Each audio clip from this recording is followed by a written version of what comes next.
नमस्ते दोस्तों, जय श्री राम। आप सभी का बहुत बहुत स्वागत है मेरे YouTube चैनल श्री रामार्थ पर। दोस्तों, आज की इस वीडियो में हम बात करेंगे आनंद रामायण के सार कांड के तीसरे सर्ग के बारे में। जो बातें आपने थंबनेल में लिखी हुई देखी थी, उन्हीं बातों को आज हम इस वीडियो में जानेंगे। तो सबसे पहली बात जो होती है वो कि आखिर ऋषि विश्वामित्र ने श्री राम और लक्ष्मण को ऐसी कौन कौन सी विद्याएं दी थी जो कि आगे चलकर असुरों का संहार करने में वो उनकी मददगार साबित हुई थी। तो कुछ विद्याओं का नाम हमें आनंद रामायण के सार कांड के तीसरे सर्ग में बताया, जो कि आप यहाँ पर देख सकते हैं। धनुर्विद्या, अस्त्र विद्या और बला और अतिबला नाम की दो शक्तियाँ भी श्री राम और लक्ष्मण को दी गई थी। इससे जो है भूख प्यास नहीं लगती थी और थकावट का अनुभव नहीं होता था। दोस्तों, इसके अन्यत्र हम चलते हैं दूसरी बात पर, जहाँ पर जो है ऋषि विश्वामित्र जी जो है राम जी के हाथों से ताड़का का वध करवाते हैं। अब यहाँ पर ताड़का कौन थी और भगवान राम ने ताड़का का वध क्यों किया, इसके पीछे भी बड़ी एक अच्छी स्टोरी है। वास्तव में जो ताड़का थी वो एक अप्सरा थी और ताड़का के जो पति थे उनका नाम था सुनंद। सुनंद और ताड़का दोनों पति पत्नी थे। एक दिन जो ताड़का थी वो ऋषि अगस्त्य जी के तपस्या में कुछ उसने विघ्न डाल दिया, जिसके कारण ऋषि अगस्त्य ने उसे श्राप दिया कि हे ताड़का, तुम जाओ और तुम जो है राक्षसी हो जाओगी।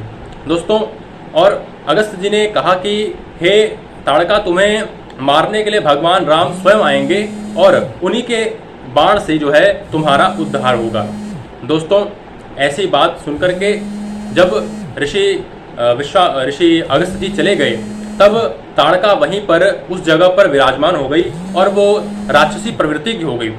ऐसा आनंद रामायण में लिखा हुआ है कि ताड़का और जो सुनंद थे, ताड़का और सुनंद, इन दोनों के दो पुत्र हुए, मारीच और सुबाहु। यहाँ पर ताड़का की स्टोरी जो है वो खत्म हो जाती है। इसके बाद आती है कि क्या रावण ने जनकपुर में सीता स्वयंवर के समय शिव धनुष को उठाया था? तो ये बात सच है। आप देख सकते हैं यहाँ पर लिखा हुआ है कि राजा जनक ने सभी लोगों को आमंत्रित किया और बहुत दूर दूर से लोग आए थे और रावण भी अपने मंत्रियों के साथ राजा जनक के स्वयंवर में आया था। तो जो रावण था उसने राजा जनक के जो सीता का जो स्वयंवर था उसमें शिव धनुष को उठाने का प्रयास किया था। उसने कोशिश की थी।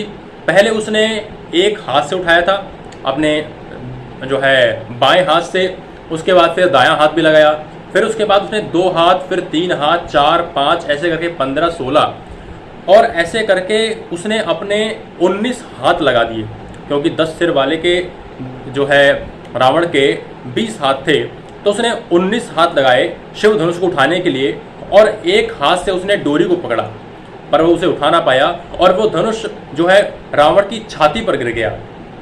ऐसा आनंद रामायण के सार कांड के तीसरे सर्ग में लिखा हुआ है। फिर उसके बाद जो ऋषि विश्वामित्र हैं वो राम जी से कहते हैं कि राम, तुम जाओ और जा करके इस रावण की प्राण की रक्षा करो, इसे बचाओ तुम। तब राम जी जाते हैं और राम जी जो है उस धनुष को प्रणाम करते हैं, भगवान शंकर को प्रणाम करते हैं, माता पिता ऋषि वशिष्ठ, ऋषि विश्वामित्र आदि को प्रणाम करते हैं। उसके बाद वो भी भगवान राम अपने बाएं हाथ से उस धनुष को उठाते हैं, उठा करके रावण के जो है शरीर से उठा लेते हैं उसको और दूसरे हाथ से जो है रस्सी लेते हैं और उसे बांध देते हैं धनुष के ऊपर और थोड़ा सा धनुष को दबाते हैं और धनुष टूट जाता है। तो इस तरह जो है भगवान राम शिव जी के सारंग धनुष को जो है तोड़ देते हैं। और ऐसा बताया गया है कि जो भगवान जो है शिव का ये जो धनुष है, इसे जो है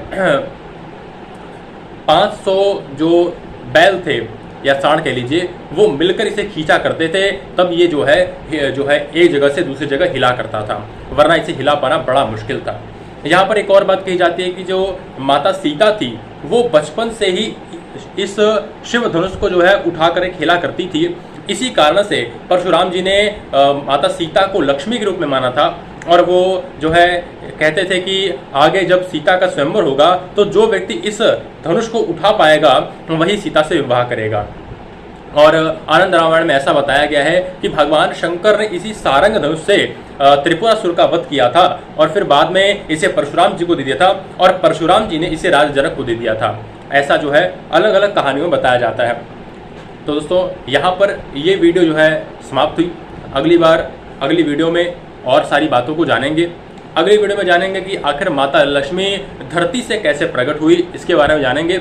और परशुराम जी का राम जी से मिलन, परशुराम जी का घर भंजन और परशुराम जी में, राम जी में और कृष्ण जी में कुछ एक छोटा सा अंतर है, वो क्या अंतर है वो हम अगली वीडियो में जानेंगे। तब तक के लिए दोस्तों जय श्री राम, जय बजरंग बली।